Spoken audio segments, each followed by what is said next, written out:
प्यारे विद्यार्थियों, इस वीडियो में आप देख रहे हैं 2022-23 के लिए जारी किया गया official model paper 12th class का अर्थशास्त्र का। इसका कंप्लीट सॉल्यूशन हम देखेंगे। आप लोगों ने काफी कमेंट किया कि सर अर्थशास्त्र इकोनॉमिक्स का कंप्लीट सॉल्यूशन करवा दीजिए। इसी तरह से आपने जिन जिन सब्जेक्ट से कमेंट किए थे उन सभी सब्जेक्ट को हमने सॉल्व करवा दिया है, जिसमें आपका हिंदी और इंग्लिश भी शामिल है।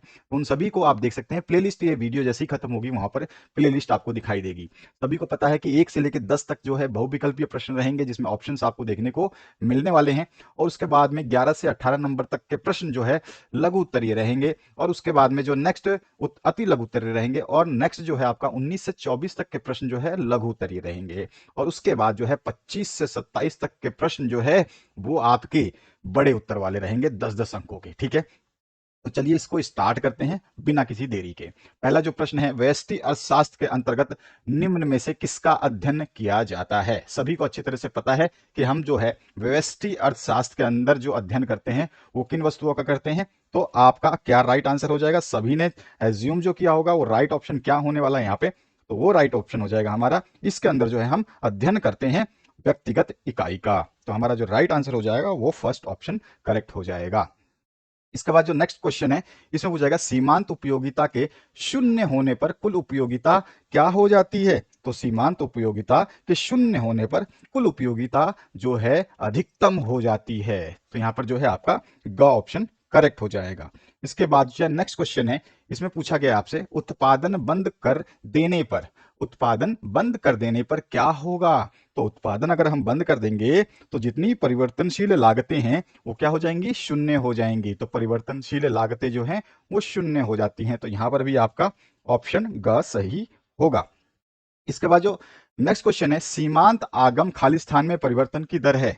तो सीमांत आगम जो है कुल आगम में परिवर्तन की दर कहलाती है। तो यहां पर जो है का ऑप्शन आपका करेक्ट हो जाएगा। इसके बाद आते हैं पांचवें प्रश्न पर। पांचवा प्रश्न पूछा गया, दीर्घकाल में सामान्य मूल्य बराबर होता है। तो दीर्घकाल में सामान्य मूल्य जो है उत्पादन व्यय के बराबर होता है। दीर्घकाल की बात हो रहा है, ध्यान रखना है। दीर्घकाल में सामान्य मूल्य जो है बराबर होता है किसके? उत्पादन व्यय के बराबर होता है। इसके बाद जो नेक्स्ट क्वेश्चन है, पूर्ति के बढ़ने पर कीमत में क्या होती है। तो अगर पूर्ति बढ़ेगी तो कीमत में जो है कमी होने लग जाएगी। तो यहां पर जो है ग ऑप्शन आपका करेक्ट हो जाएगा। और पूर्ति अगर कम होगी तो कीमत में क्या हो जाएगी? वृद्धि हो जाएगी। जैसे अभी कोरोना काल में बहुत सारी चीजें जो है पूर्ति नहीं हो रही थी, क्योंकि सप्लाई गवर्नमेंट ने बंद कर दी थी। बहुत सारी अनिवार्य जो सेवाएं थी बस उन्हीं को चालू रखा था और बाकी को बंद कर दिया था। तो उस समय क्या है, हर चीज को डबल दाम में, ट्रिपल दाम में आपने भी खरीदा होगा, मुझे पूरा विश्वास है। तो इस तरह से हम कहेंगे कि पूर्ति के बढ़ने पर, अगर पूर्ति बढ़ जाती है तो फिर कीमत क्या हो जाएगी? ऑटोमेटिकली कम हो जाएगी, क्योंकि पूर्ति हो रही है। इसके बाद जो है नेक्स्ट क्वेश्चन सातवां, इलाहाबाद बैंक क्या है।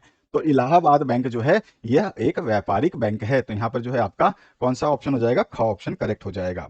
इसके बाद जो है आपको आठवां प्रश्न पूछा गया है, साख मुद्रा का विस्तार होता है जब ERR क्या होगा। जब ERR बढ़ेगा तब साख मुद्रा का विस्तार होगा। ERR जब बढ़ेगा तो साख मुद्रा का विस्तार होगा।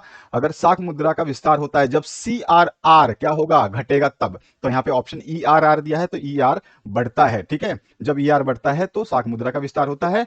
और यहाँ पे CRR दे देगा तो क्या होगा? CRR अगर होता तो क्या होगा? CRR जब घटेगा तब साख मुद्रा का विस्तार होता है। तो यहाँ पर ERR दिया हुआ है तो इसलिए हमारा ख ऑप्शन करेक्ट हो जाएगा।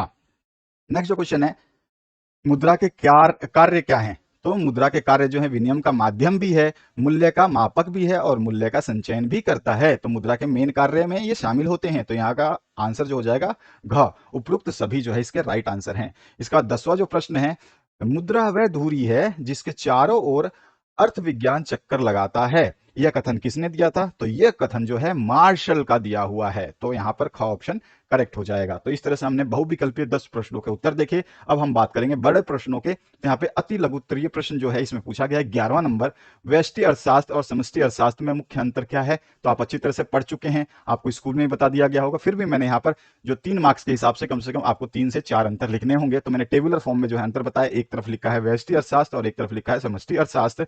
और यहाँ पर जो है इनकी डेफिनेशन के हिसाब से और एग्जाम्पल भी हमने दिए हैं, तो एग्जाम्पल भी आपको लिख देना है। इससे क्या होता है कि आपको पूरा समझ में आ जाता है। हम इसमें क्या करते हैं, तो व्यक्तिगत स्तर पर जो है आर्थिक समस्याओं का अध्ययन करते हैं, और यहाँ पर संपूर्ण अर्थशास्त्र को आर्थिक इकाइयों का अध्ययन करते हैं, जिसमें राष्ट्रीय आय, कुल उपभोग और साम्य कीमत सब कुछ शामिल किया जाता है। इसमें एक उपभोक्ता या एक फर्म या एक उत्पादक के बारे में बात की जाती है। इसी तरह से हमने और भी डिफरेंसेस जो है यहाँ पर 2, 3, 4, 5 एंड 6 डिफरेंसेस जो है लिख दिए हैं। अब आते हैं हम नेक्स्ट क्वेश्चन पे, जहां पर जो चीज बताने वाली होगी वहां पे मैं डिस्कस करता हुआ चला जाऊंगा, आपको बताता हुआ जाऊंगा। इन सभी पीडीएफ को डाउनलोड कर सकते हैं। बीच बीच में आपको लिंक दिखाई देगी कि पीडीएफ आपको किस जगह से डाउनलोड करनी है। आप डिस्क्रिप्शन बॉक्स अगर जानते हैं, नाम जानते हैं, सुने हैं, अगर डिस्क्रिप्शन बॉक्स आपको पता है, तो डिस्क्रिप्शन बॉक्स में जाते ही पहली ही लिंक है पीडीएफ आंसर लिंक, उसको ओपन करके आप पीडीएफ को डाउनलोड कर सकते हैं। सभी विषय के अवेलेबल करा दिए गए हैं आप लोगों के लिए। जो जो सॉल्यूशंस हमने यूट्यूब पे अपलोड किए हैं उन सभी के आंसर्स को पीडीएफ फॉर्म में आप लोगों के सुविधा के लिए जो अपलोड कर दिए गए हैं। यदि आपको पीडीएफ चाहिए तो आप वहां से डाउनलोड कर सकते हैं। अगर आपको पीडीएफ की आवश्यकता नहीं है तो आप वीडियो से जो है सारे के सारे आंसर्स को देख सकते हैं। तो यहाँ पे 12वां जो प्रश्न पूछा गया है, अर्थशास्त्र में उत्पादन का अर्थ समझाइए। 3 अंक का क्वेश्चन पूछ लिया। अब इसमें उत्पादन का अर्थ हमें थोड़ा सा गहराई से समझाना होगा, अन्यथा 3 नंबर तो मिलेंगे नहीं। तो सबसे सरल भाषा में बात कर दें तो अर्थशास्त्र में उत्पाद या उत्पादन जो है कुछ संसाधनों, तकनीकों और श्रम से किसी उपभोग करने वाली वस्तु को बनाने की विधि को कहा जाता है। तो अर्थशास्त्र में उत्पादन क्या होता है? अर्थशास्त्र में उत्पादन जो है कुछ संसाधनों, कुछ तकनीकों और श्रम से किसी उपभोग करने वाली वस्तु को बनाने की विधि होती है। अब हम इसको थोड़ा सा डिटेल में बताएंगे, क्योंकि हमें 3 नंबर लेना है, आधे नंबर का 1 नंबर का तो क्वेश्चन है नहीं। तो हम इसमें बताएंगे उत्पादन वह प्रक्रिया है जिसके द्वारा आगतों, जिसको हम बोलते हैं क्या, जो हमारे इनपुट्स हैं, ठीक है, आगतों मतलब इनपुट्स, और निर्गत यानी कि आउटपुट्स में परिवर्तित किया जाता है। जो हमारे को मिलता है हम उससे कुछ उत्पाद बना के निर्गत बोलते हैं। तो ये हमारा आगतों का मतलब क्या होता है, ये हमारा आगत मतलब होता है कि ये इनपुट है, ठीक है।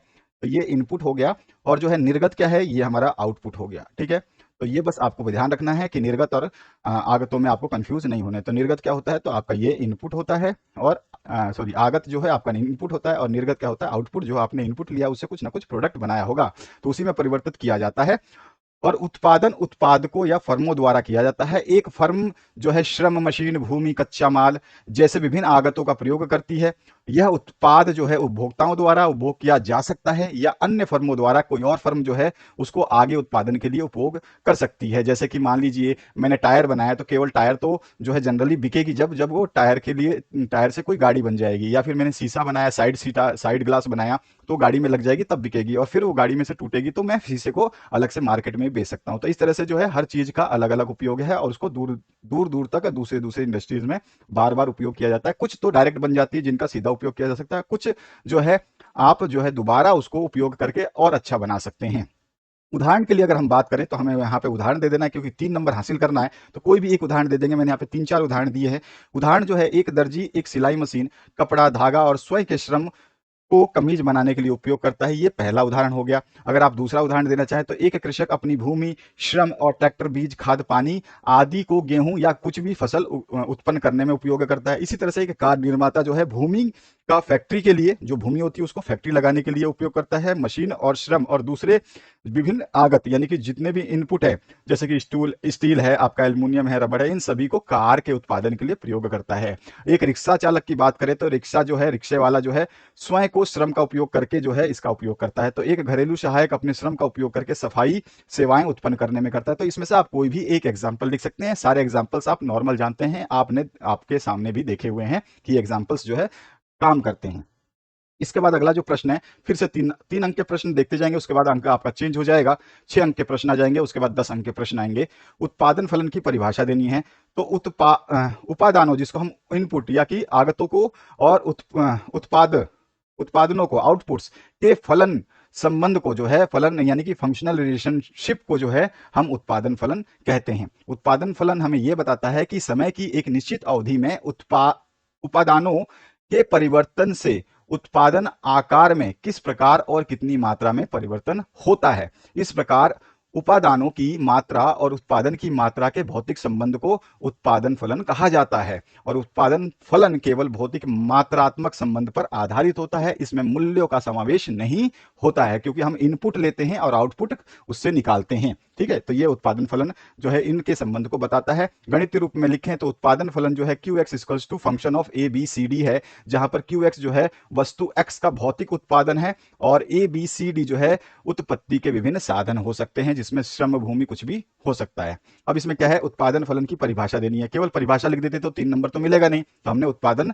फलन को समझाया। अब इसके डेफिनेशंस आप कोई भी एक दे सकते हैं। मैंने वाटसन के शब्द भी लिखे हैं और लेफ्टविच के शब्द भी लिखे हैं, तो आप दोनों में से किसी का भी डेफिनेशन जो है याद करेंगे। और अर्थशास्त्र या फिर आपका BST यानी कि बिजनेस स्टडीज, इन सभी जो ऐसे हमारे बुक्स होते हैं या फिर ऐसे पेपर्स होते हैं, उसमें ज्यादातर हम जितने भी शब्द यूज करेंगे डेफिनेशन के लिए, तो मैक्सिमम कोशिश करेंगे कि किसी ना किसी अर्थशास्त्री के द्वारा वो दिए गए हों, किसी ना किसी जो है राइटर के द्वारा दिए गए हों, तो उसका वैल्यू बहुत ज्यादा इंपैक्ट करता है एक एग्जामिनर को। तो यहाँ पर जो सॉल्यूशंस दिए जाते हैं, एक मेरिट में बच्चा कैसे लिखता है और मेरिट क्यों आता है, क्यों उसके अच्छे नंबर आते हैं। आप भी लिख के आते हैं लेकिन आपके नंबर कम आते हैं, तो उसका रीजन यही है कि आप जो है क्वेश्चन को सही तरीके से और सटीक तरीके से नहीं बता पाते हैं। आते हैं हम नेक्स्ट क्वेश्चन की तरफ, जिसमें है सीमांत लागत से क्या अभिप्राय है। तो सीमांत लागत क्या होता है, सीमांत लागत का मतलब क्या है, सीमांत का अभिप्राय क्या होता है, एक अतिरिक्त, यानी कि एक अतिरिक्त कोई भी चीज जो है वो सीमांत कहलाती है। सीमांत का मतलब क्या होता है, एक अतिरिक्त, यानी कि वन एडिशनल। इसका मतलब क्या होता है, अर्थात एक अतिरिक्त इकाई का उत्पादन करने से कुल लागत में, यानी कि हम 10 चीज बना रहे हैं और 11वीं चीज बनाते हैं,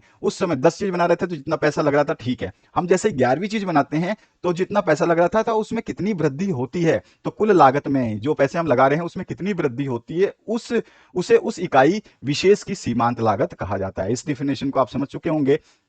और सीमांत लागत जो है केवल परिवर्तनशील लागतों पर निर्भर करती है, ध्यान रखना है, ये स्थिर लागतों पर निर्भर नहीं करती है।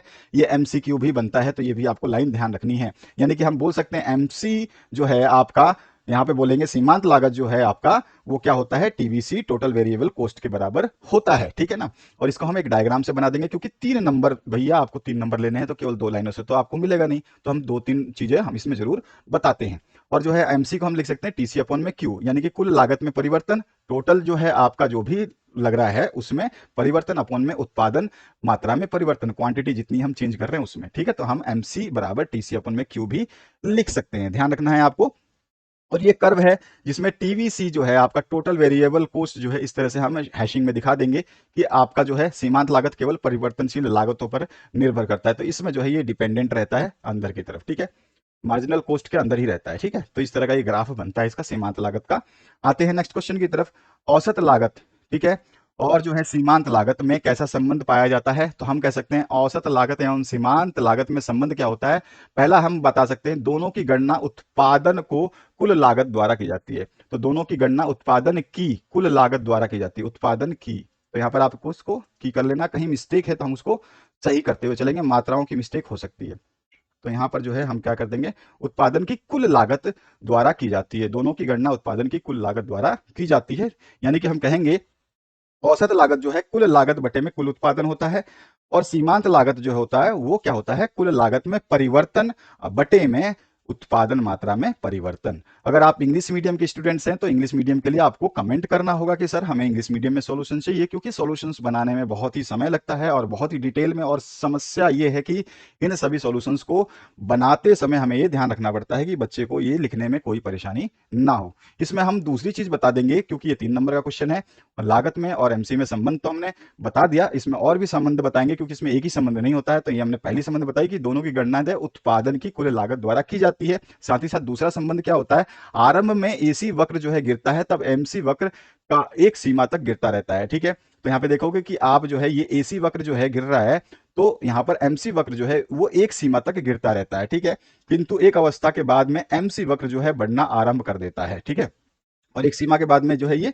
बढ़ना आरंभ कर देता है। अब इसके बाद में यद्यपि AC वक्र गिरता रहता है, और इसमें जो है AC वक्र वक्र क्या होता है, ये आपका गिरता ही रहता है। देखो ये आपका यहाँ से उठना शुरू कर दिया, इसी पॉइंट से, A पॉइंट से ये MC वक्र उठना शुरू कर दिया, लेकिन MC वक्र जो है A पॉइंट के बाद भी जो है नीचे गिरता हुआ दिखाया जाए। इस प्रकार जो है घटती औसत लागत की दशा में MC सदैव औसत लागत से कम होती है, यानी कि हम कह सकते हैं कि MC कम होती है AC से। ठीक है, मार्जिनल कॉस्ट जो है एग्रीगेट जो आपने होता है उससे आपका क्या होता है, कम होता है। ठीक है, और जब आपका नेक्स्ट जो है इसमें अब तीसरी कंडीशन क्या बताया, जब एसी न्यूनतम होती है तब एमसी वक्र एसी वक्र को नीचे से काटता है। ठीक है, ध्यान रखना है, यहाँ पे सारे ग्राफ में चीज दिखाई गई, अर्थात न्यूनतम औसत लागत सीमांत लागत के बराबर हो जाती है। यानी कि तीसरी कंडीशन जो है इसमें क्या होता है, एमसी बराबर में एसी होती है। और चौथी कंडीशन क्या होती है, जब एसी बढ़ता है तो एमसी वक्र जो है एसी से ऊपर होता है एवं साथ ही साथ एसी वक्र से तीव्र गति से बढ़ता है। यानी कि हम कह सकते हैं इसमें कि एमसी जो है क्या हो जाता है, आपका एमसी जो है ज्यादा हो जाता है एसी से। तो यहाँ पे साइन जो है नहीं है, तो साइन इसको लगा लीजिए कि एमसी जो है इसमें ज्यादा हो जाता है एसी से। तो यहाँ पर आपको ये वाला साइन यूज कर लेना है। ठीक है, अगर हम इसको लिखना चाहें, अर्थात जो है एमसी ज्यादा होगा आपके एसी से। ठीक है, तो इस तरह से जो है इसका आंसर हो जाएगा। इसके बाद आते हैं हम नेक्स्ट क्वेश्चन की तरफ। भू राजस्व या माल गुजारी समझाइए। तो यह राज्य सरकार की आय का एक प्रमुख स्रोत है। यह बहुत प्राचीन समय से चलता आ रहा है तथा उन व्यक्तियों को देना होता है जिनके पास कृषि की भूमि होती है। और माल गुजारी जो है निर्धारित करते समय जो है देश के विभिन्न राज्यों में पृथक पृथक नीतियां अपनाई जाती है। हर राज्य अपने अपने हिसाब से जो है इसको अपनाता है, इसकी नीतियां लागू करता है। यह भूमि पर लगाया गया एक अवरोही कर होता है, क्योंकि निर्धन तथा धनवान लोगों को समान रूप से इसको देना होता है। और माल गुजारी या तो स्थायी होती है अथवा समय समय पर राज्य सरकार द्वारा निश्चित की जाती है। चेंज भी कर जाते हैं, स्थायी भी करते हैं और इसको मॉडिफाई भी करते रहते हैं। माल गुजारी या भू राजस्व का एक प्रमुख गुण यह है कि ये जो इनसे जो है राज्य सरकारों को एक निश्चित धनराशि प्राप्त होती रहती है। और दूसरा मुख्य गुण यह है कि यह सुविधाजनक है, क्योंकि कृषकों से फसल पैदा होने पर जो है इसको वसूला जाता है। यदि फसल खराब हो जाती है तो सरकार कर माफ भी कर सकती है या उस कर में छूट भी दे सकती है। तो इस तरह से ये इसके दो फायदे भी हैं। इसके बाद 17 नंबर क्वेश्चन भी आपका 3 नंबर का है। इसमें राज्य उत्पाद शुल्क पर टिप्पणी आपसे पूछी गई है। तो इसमें हम बता सकते हैं कि भारत के नवीन संविधान के अनुसार केंद्रीय उत्पादन कर का एक भाग तो राज्य सरकार को प्राप्त होती है, साथ ही साथ उन्हें कुछ नशीली वस्तुओं जैसे शराब, अफीम और औषधियों पर उत्पादन कर लगाने का अधिकार दिया गया है। और ऐसी वस्तुओं के उत्पादन पर राज्य सरकार द्वारा लगाए गए कर ही राज्य उत्पादन शुल्क के नाम से जाने जाते हैं। इस कर से उन राज्यों को प्राप्त आय जो है ये हो जाती है, साथ ही साथ जिनमें जो है मद्य निषेध लागू नहीं है। ठीक है, जिन राज्यों में ये शराब, अफीम, औषध जो नशीले पदार्थ हैं जहां पर अभी मना नहीं है, बैन नहीं है, क्योंकि कुछ ही राज्य हैं जैसे कि आपके यूपी में बंद है, गुजरात में बंद है। तो इस तरह से जिन राज्यों में इनका जहां पे लागू नहीं किया गया है, बाकी यूपी और गुजरात को छोड़ दो, जहां पे लागू नहीं किया गया है, तो वहां पर राज्य सरकारों को इससे पर्याप्त आय हो जाती है। और इस कर को जो है लगाने के दो उद्देश्य भी है। इसमें प्रथम जो है आय प्राप्त करने के लिए, ठीक है, पहला उद्देश्य क्या है कि राज्य सरकार इससे आय प्राप्त करती है। और द्वितीय क्या है कि मादक पदार्थों के उपयोग को कम किया जाएगा, क्योंकि कर लगेगा तो उस चीज की वैल्यू जो है बढ़ जाएगी, इनका महंगे दाम हो जाएंगे और लोग कम से कम इसको यूज करेंगे। अब भारत में कुछ राज्यों ने अपने यहाँ मद्य निषेध जो है लागू कर दिया, जैसे कि मैं आपको बता चुका हूं। तो इस पर हमने संक्षिप्त छोटी सी टिप्पणी लिखनी थी जो 3 नंबर के लायक हो, तो 3 नंबर के लायक हमने इसमें टिप्पणी लिख दी। इसमें आपसे फिर से पूछा गया एक और, राजस्व व्यय किसे कहते हैं। तो विभिन्न सरकारी विभागों, सेवाओं पर खर्च, ऋण पर ब्याज की अदायगी और सब्सिडियों पर होने वाले व्यय को राजस्व व्यय कहते हैं। राजस्व व्यय जो है करों, शुल्कों, फीसों, जुर्माना आदि प्रकार के मदों से किए जाते हैं। ठीक है, और जो है राजस्व व्यय वर्तमान चक्र में या एक वर्ष के भीतर नियोजित अल्पकालिक व्यय होता है। साथ ही साथ राजस्व व्यय में एक फर्म को बनाए रखने की परिचालन और रखरखाव लागत को पूरा करने के लिए किए गए खर्च इसमें शामिल होते हैं। और संपत्ति के परिचालन जीवन में उल्लेखनीय वृद्धि या लंबे समय तक बिना किसी संपत्ति को काम करने की स्थिति में, ठीक है, रखने के लिए आवश्यक नियमित रखरखाव और मरम्मत व्यय भी राजस्व व्यय में शामिल किए जाते हैं। साथ ही साथ मरम्मत और नियमित रखरखाव, नवीनीकरण, बहाली शुल्क, मौजूदा परिसंपत्तियों से जुड़े राजस्व व्यय के सभी उदाहरण हैं। ठीक है, तो हमने इसमें एग्जाम्पल भी दे दिया, राजस्व व्यय में क्या क्या आता है ये भी बता दिया, राजस्व व्यय की डेफिनेशन भी बता दी। तो 3 अंक जो है हमारे को पूरे के पूरे मिलने ही मिलने हैं।